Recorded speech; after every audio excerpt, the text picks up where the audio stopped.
Good morning, Pastor Joe here with today's Grace Point 2-minute devotional. Most people have always dreamed of doing something big, something really important for God.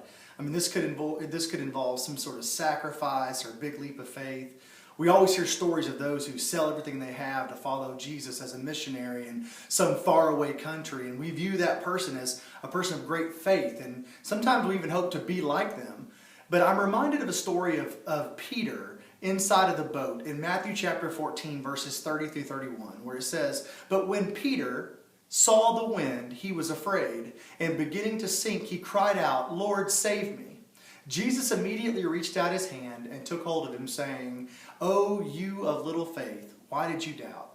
Let's think about this for a second. If we had been in that boat with Peter, we would have thought at that moment that he was filled with enormous faith because he climbed out of the boat and walked toward Jesus. But then something even stranger happened and Peter began to sink. That courage and faith that he had in Jesus was getting smaller and smaller as he saw the wind and the waves getting bigger. The true measure of a person's faith is not just that first step in their faith journey, but every step that follows. We deal with it every time we get excited about a big project and we start going through it, and then we stop halfway because we find ourselves facing an obstacle we didn't expect. Well, that very same thing also happens when we believe that Jesus has called us to do something.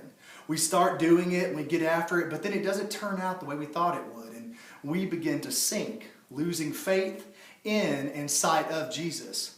What we've got to realize is that if Jesus has called us to take that first step, then he will provide a path for every step toward him after that. It'll happen in his time and in his way.